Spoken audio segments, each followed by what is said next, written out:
Pen কমলো না, haemoglobin আস্তে আস্তে 4-এ নেমে আসলো।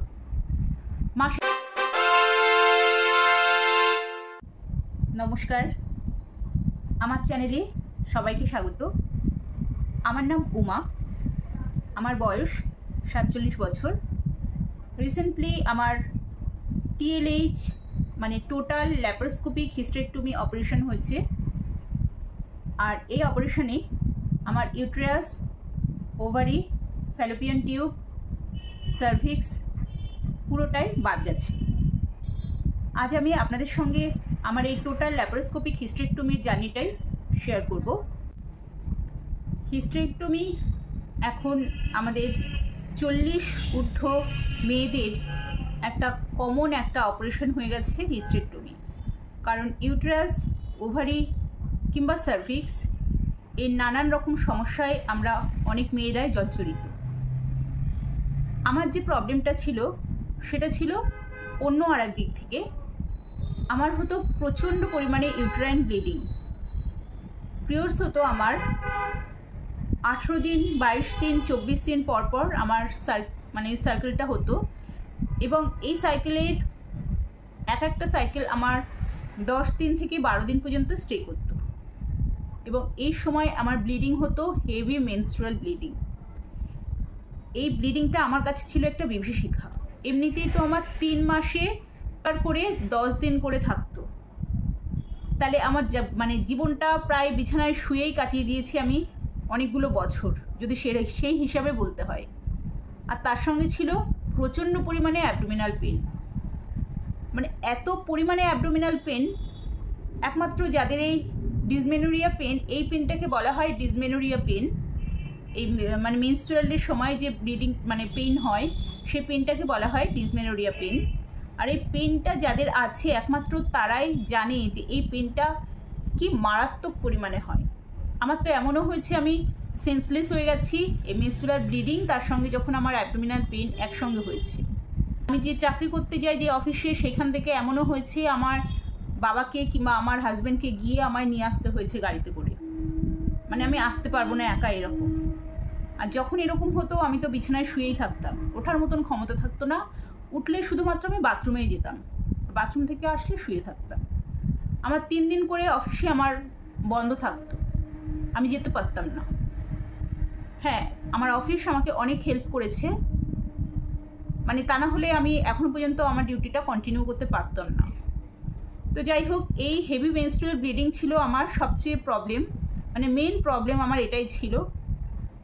যখন আমি আনম্যারিড ছিলাম, অনেক প্রচুর ডাক্তার আমি তখন থেকেই দেখাই। তো আমাকে তখন বলা হলো বিয়ের পরে এই ব্লিডিংও কমে যাবে, তোমার পেনটাও কমে যাবে। বিয়ে হলো, যথারীতি আমার সে একই জিনিস থাকলো, না ব্লিডিং আমার কম হয়েছে, না পেন আমার কম হয়েছে।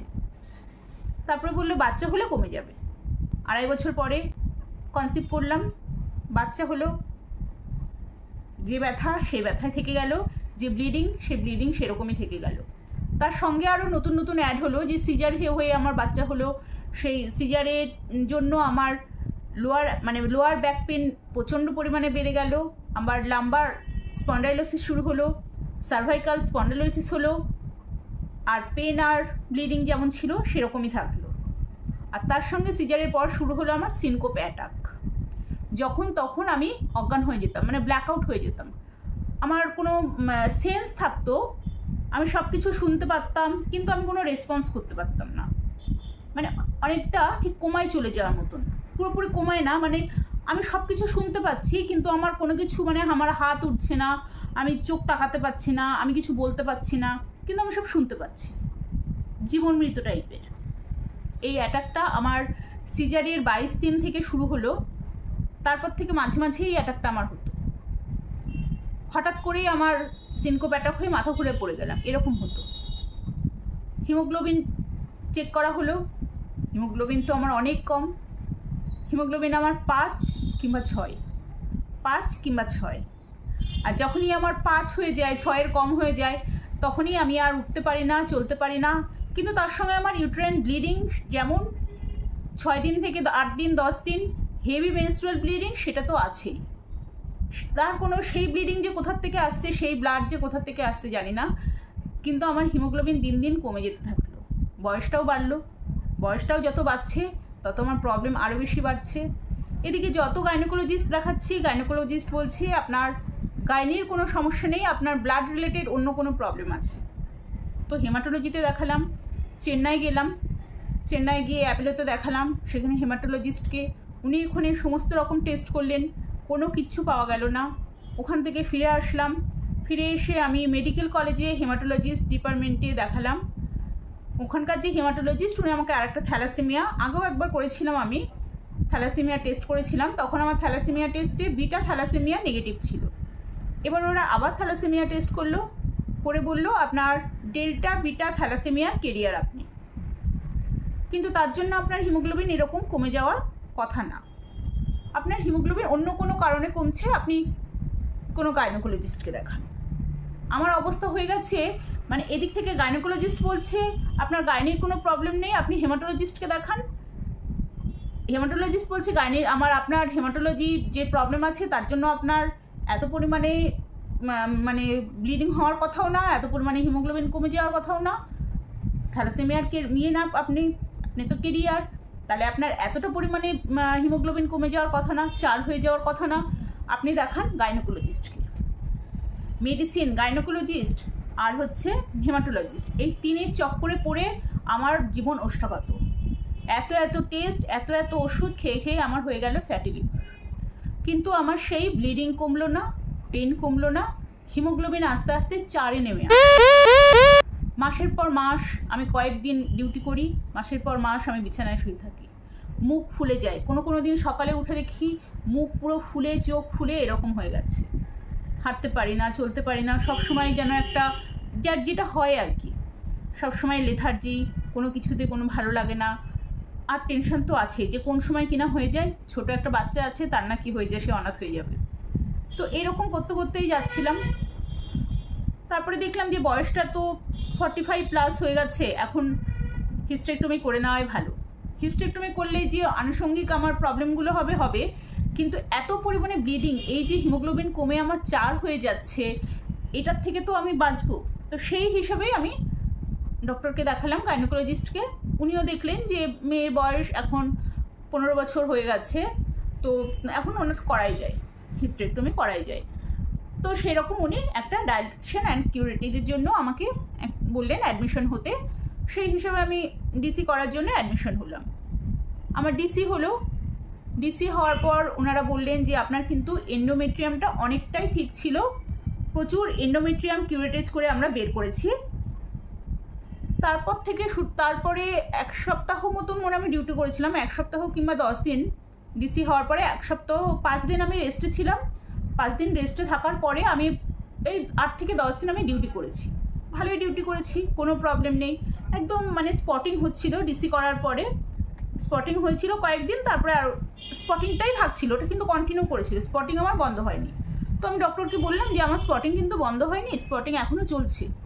তো উনি বললেন যে আপনার তো মানে হেভি এন্ডোমেট্রিয়াম ছিল, এন্ডোমেট্রিয়াম থিকনেস অনেক বেশি ছিল, অনেক এন্ডোমেট্রিয়াম আমরা কিউরেট করেছি, সেই ক্ষেত্রে হতে পারে আপনার ব্লিডিং একটু বেশি হচ্ছে, অসুবিধার কিছু নেই, ভয়ের কিছু নেই। 1 মাস না হলে তো, যেহেতু ডিসি হয়েছে, ডিসি হলে 1 থেকে 1.5 মাস না হলে আমরা আপনাকে অপারেশন করতে পারবো না। তো আপনার এই পিরিয়ডটা আপনাকে ওরকম স্পটিং হলে ভয়ের কিছু নেই। 10-12 দিন পরে হঠাৎ করে রাত্রিবেলায় এত পরিমাণে পেটে ব্যথা, মানে এত পরিমাণে পেটে ব্যথা, আমি আর বাথরুম থেকে হামাগুড়ি দিয়ে বেরিয়েছি, কোনো রকমে মানে হামাগুড়ি দিয়ে কোনো রকমের বাথরুম থেকে যদি আমি না বেরোই এখানেই তো অজ্ঞান হয়ে যাওয়ার মতন অবস্থা। বেরিয়ে তো পুরো মানে ছটফট করছি, আমি আর পাচ্ছি না, এত পরিমাণে পেটে ব্যথা হঠাৎ করে। আমি হচ্ছে কী হয়ে গেল আমার, হঠাৎ এটা কী হয়ে গেল। সে তো আমার হাজব্যান্ড রয়েছে, মেয়ে রয়েছে, ওরা তো কিছুই বুঝতে পারছে না। হাজব্যান্ডের তো অবস্থা, ও একটু ভীতু মানুষ, আমাকে ওই অবস্থায় দেখে আমার বাপের বাড়িতে ফোন করলো, বাবা মা আসলো, অ্যাম্বুলেন্স আনা হলো, ডক্টর ডাকা হলো বাড়িতে ডক্টর এসে উনি বললেন যে আপনার রিসেন্ট কোনো অপারেশন হয়েছে? তো আমার ডিসি হয়েছিল, সেই দেখালাম। বললো নয় আপনার পারফোরেশন হওয়ার কথা না, পারফোরেশন মানে হচ্ছে মানে যখন ডিসি প্রসিডিওরটা হয় অপারেশনের, তখন ওই একটা ইনস্ট্রুমেন্ট দিয়ে ওরা ভেতরের জিনিসটা কাচিয়ে বের করে, ইউটেরাসের গায়ে ওই কাঁচানোর সময় ইউটেরাসের গা যদি ফুটো হয়ে যায়, ফুটো হয়ে ইনস্ট্রুমেন্ট ঢুকে যায় ভেতরে, তো সেটা হচ্ছে একটা ফুটো হয়ে যাওয়া, ওটাকেই বলে পারফোরেশন। তো এই পারফোরেশন হলে তো এতদিন থাকার কথা না, তার আগেই আমার ব্লিডিং হতো আরও বেশি, কিংবা পেটে ব্যথা হতো। আর তা না হলে আর একটা হতে পারে ইনফেকশন। এই দুটো কারণেই হতে পারে আপনার এত পরিমাণের পেনের। তখন রাত 12টা-1টা বাজে অ্যাম্বুলেন্স এসে আমাকে সঙ্গে সঙ্গে হাসপাতালে ভর্তি করা হলো। হসপিটালাইজ হওয়ার পরে ওখানে দেখলো, আরজি করে ভর্তি হয়েছিলাম, ওখানে ডক্টর দেখলো। ওখানে ডক্টর দেখে ওরা বলল আপনার কোনো প্রবলেমই নেই, কিছুই হয়নি আপনার।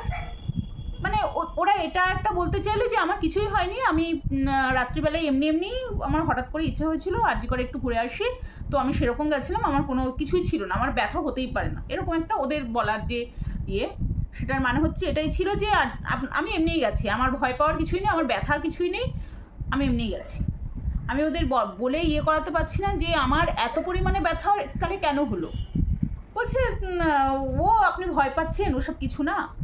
তো যাই হোক, বুঝলাম। তার পরের দিন আমাকে ওরা ওই ডক্টর নিজে নিয়ে গেল আমাকে ইউএসজি করাতে, এবং ইউএসজি যিনি করে তার সঙ্গে কি কথা বললেন, ইউএসজি আমার দেখলেও না, পুরোটা জায়গা আমার দেখেও নি, জাস্ট একটা জায়গায় স্কোপটা একটুখানি জায়গায় রেখে বলে আপনার কিছুই নেই, সব ঠিক আছে, নামুন হয়ে গেল।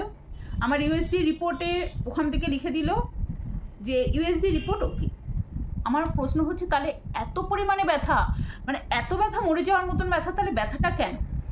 ওখান থেকে বললো আপনার ইউএসজি ওকে, আপনার সমস্ত রিপোর্ট ওকে, কোনো প্রবলেম নেই।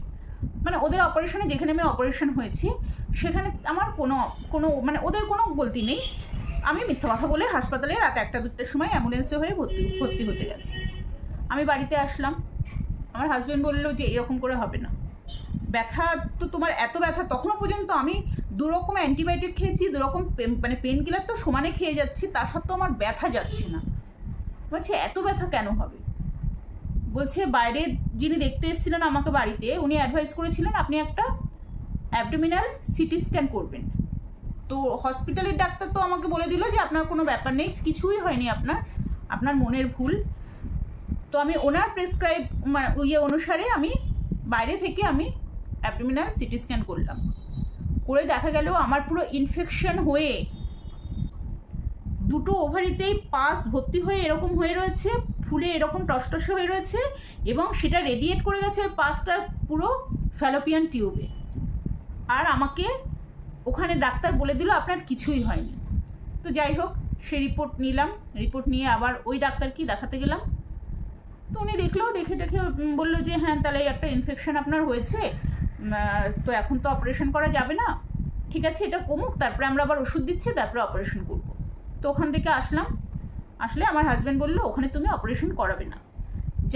যে ডাক্তার সত্যি কথা বলে না, সেখানে তোমার সঙ্গে যাই হয়ে যাক, ওদের যে দোষেই হোক না কেন, ওরা কখনোই বলবে না যে ওদের দোষে এটা হয়েছে। যারা এরকম অসুখ ঢাকে, নিজেদের দোষটা এরকমভাবে ঢাকে, তো সেখানে তুমি যাবে না।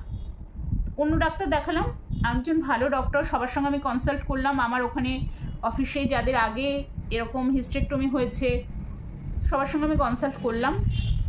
করার পরে একজন ডক্টর অলোক কুমার দে, ওনাকে দেখালাম। সঞ্জীবনীতে বসেন উনি, সঞ্জীবনী হচ্ছে বাগবাজার সঞ্জীবনীতে উনি বসেন। তো ওনাকে আমি দেখালাম 28শে আগস্ট, ওনাকে আমি দেখিয়েছি। ওনাকে দেখানোর পরে উনি দেখলেন সব কিছু, দেখে বললেন যে আমার তো হিমোগ্লোবিনও তো অনেক কম থাকে, তো বললেন আপনার এখন যে অবস্থা, আপনাকে আমি একটা অ্যান্টিবায়োটিক দিচ্ছি, অ্যান্টিবায়োটিকে অনেকটা আপনার কভারেজ হয়েছে, যেহেতু আমি 2 সপ্তাহ ধরে টানা অ্যান্টিবায়োটিক খেয়ে গেছিলাম, 2 রকমের অ্যান্টিবায়োটিক খেয়ে গেছিলাম। তো বললো যে অনেকটা কভারেজ হয়েছে, আর একটা অ্যান্টিবায়োটিক খান। আর উনি যে অ্যান্টিবায়োটিক দিলেন, পেন কিলারও দিলেন সঙ্গে, আর তার সঙ্গে বললে আপনি টেস্টগুলো করে নিন। ব্লাডের রুটিন টেস্ট আছে, HIV, HCV, তারপরে VDRL, সেরোলজি, ব্লাডের routine test, creatinine, urea creatinine, blood sugar fasting, PP, মানে এই সমস্ত কিছু, তার সঙ্গে লোয়ার অ্যাবডোমেনের USG, ECG, ইকো, মানে নানান রকম একটা অপারেশন প্রসিডিওর করতে গেলে যা যা টেস্ট দরকার হয় সমস্ত টেস্ট উনি বললেন আপনি এই টেস্টগুলো ইন দ্য মিন টাইম করুন, আর আমাকে 10 দিন পরে আপনি দেখাতে আসুন।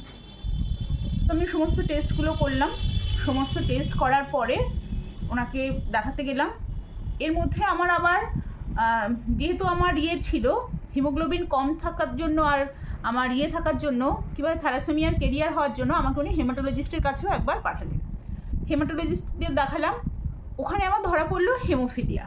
এতদিন আমার হেমোফিলিয়ার কিছু ছিল না। আমার প্লেটলেট কাউন্ট হচ্ছে 35,000, যেখানটায় নর্মাল থাকার কথা 1 লাখের উপরে, সেখানে আমার 35,000। 3 বার করে টেস্ট করা হলো, 3 বার করে টেস্ট করেও আমার প্লেটলেট কাউন্ট 35,000। প্রথমে আসলো 25,000, তারপরে 35,000। তো তারপরে আরও কিছুদিন ওর জন্য লেট হলো, প্লেটলেটটাও আর একটু উঠলো। ওষুধ খেয়ে হিমোগ্লোবিনটাও যখন 10 হলো, বললো দেখুন 10 না হলে তো করাটা ঠিকঠাক না। তো আমার হিমোগ্লোবিনও 10 হলো, আর প্লেটলেটটাও একটু বাড়লো।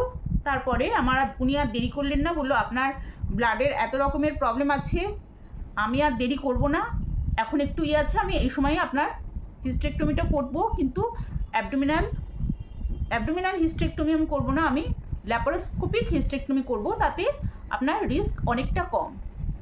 অ্যাবডোমিনাল হিস্টেরেক্টমি করলে অনেকগুলো পয়েন্ট আছে যেগুলো মানে ল্যাপারোস্কোপিকের থেকে একটু ডিসঅ্যাডভান্টেজ।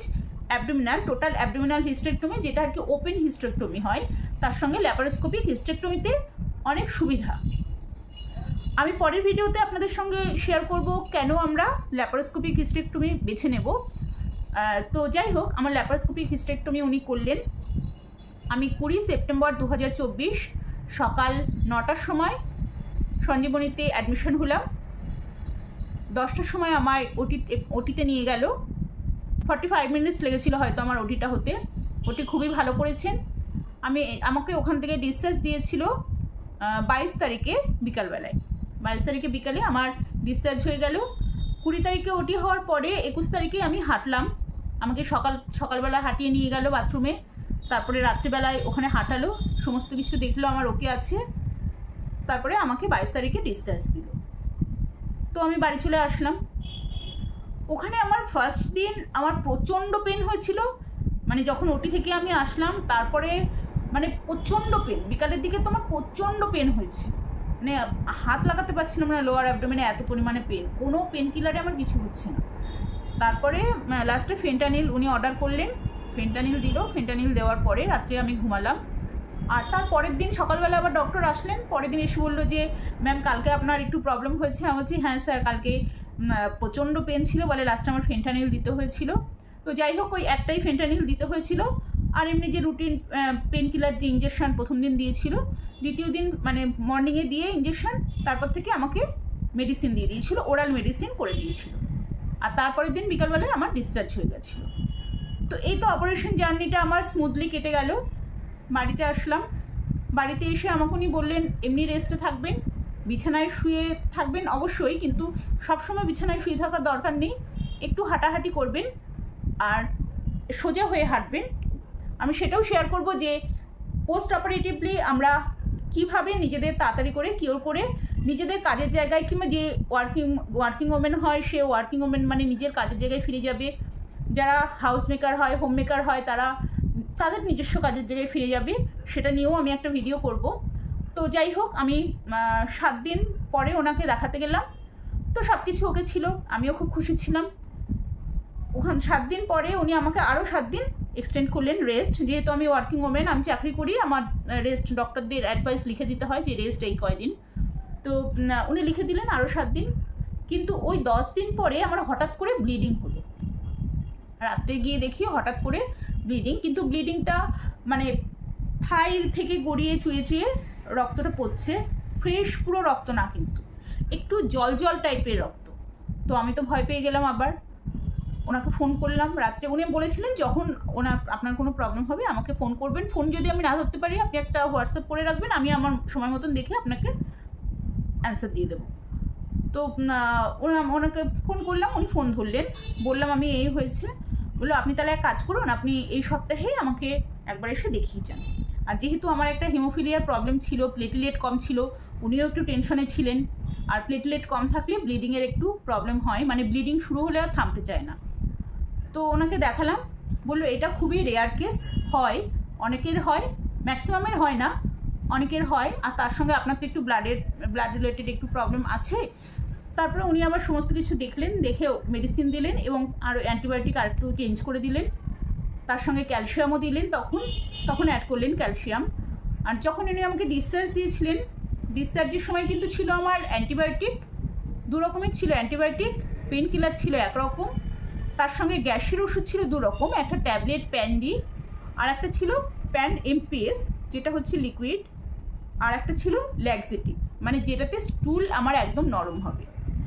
এই পোস্ট অপারেটিভ কিন্তু আমাদের কনস্টিপেশন যাতে না হয় একদম সেদিকে একদম খেয়াল রাখতে হবে, আর খেয়াল রাখতে হবে যেন গ্যাস না হয়, গ্যাস ফর্ম না করে। কারণ ল্যাপারোস্কোপিক অপারেশন করার সময় আমাদের পেটের মধ্যে গ্যাস দিয়ে পুরো ফোলায়, মানে একটা বেলুন গ্যাস দিয়ে যেমন ফোলায়, তাহলে কি হবে ওর ভেতরে সমস্ত আমাদের অর্গানগুলো খুব ভালো করে দেখতে পারবে ওরা।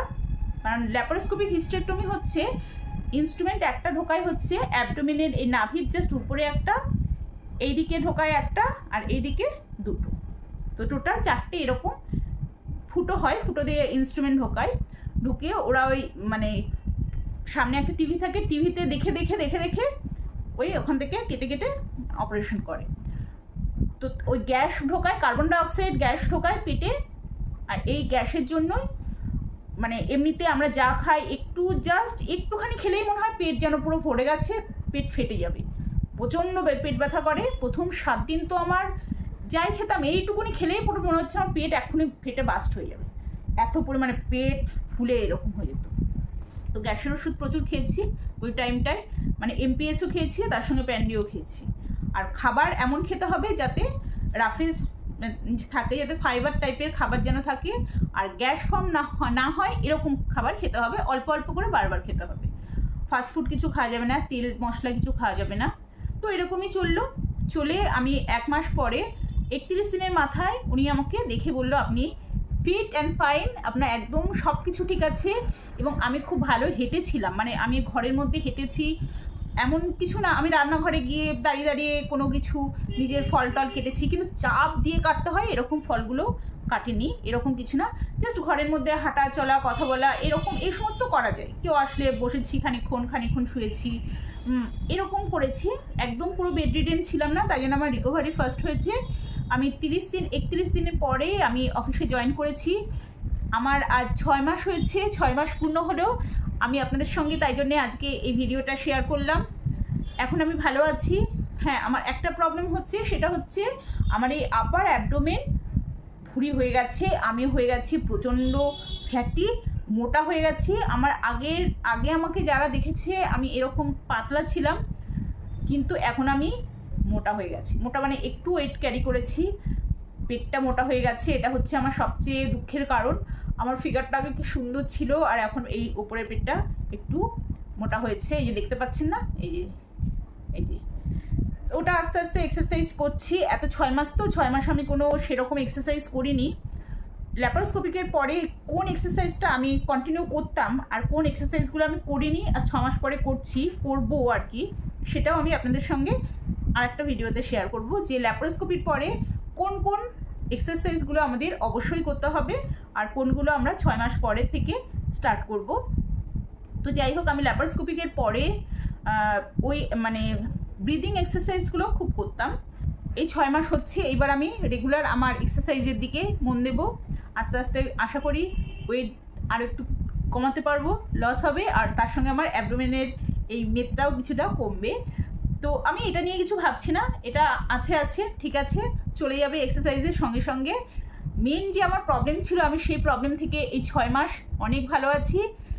হ্যাঁ, এই শীতকালে একটু হট ফ্লাশ হয়েছে, প্রচণ্ড পরিমাণে হট ফ্লাশ হয়েছে, এসি চলছে, এসির তলায় থেকেও এই সমস্ত জায়গা আমার ঘেমে যাচ্ছে, হঠাৎ করে প্রচণ্ড গরম, হঠাৎ করে শীত করতে শুরু করছে, এই প্রবলেমটা হয়েছে। আস্তে আস্তে এটাও বডি অ্যাডজাস্ট করে নেয়, কিন্তু আমাদের ওই যে এখন ম্যাক্সিমাম 40 ঊর্ধ্ব যে সমস্ত মহিলারা আমরা আছি, তাদের ইউটেরাস সংক্রান্ত এখন নানান রকমের প্রবলেম হচ্ছে। ফাইব্রয়েড ইউটেরাস তো রয়েছে, তার সঙ্গে সিএ সার্ভিক্স একটু যদি আমরা গাফিলতি করি এটা সিএর দিকে কনভার্ট হতে পারে।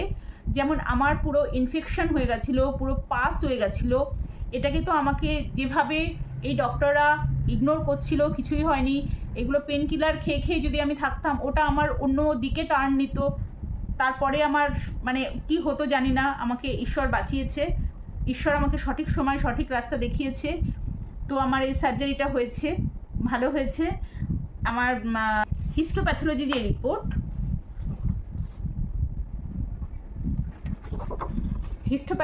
রিপোর্ট, আমি রয়্যাল ত্রিবেদী থেকে হিস্টোপ্যাথোলজি রিপোর্ট করেছিলাম। এখানে রিপোর্ট সব ওকে, অল ওকে। শুধুমাত্র বলেছে simple endometrial hyperplasia, no cellular অ্যাট্রোপিয়া, কোনো সেরকম কোনো অসুবিধা কিছু নেই। অ্যাডিনোমাইসিস ইউটেরাস, আমার সেরকম প্রবলেম কিছু ছিল না।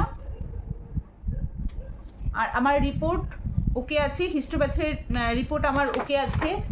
আর ব্লাড রিলেটেড যে প্রবলেমগুলো আমার আছে, যেমন হচ্ছে থ্যালাসেমিয়া আর হিমোফিলিয়া, ব্লাড রিলেটেড আমার সব রকম প্রবলেমই আছে।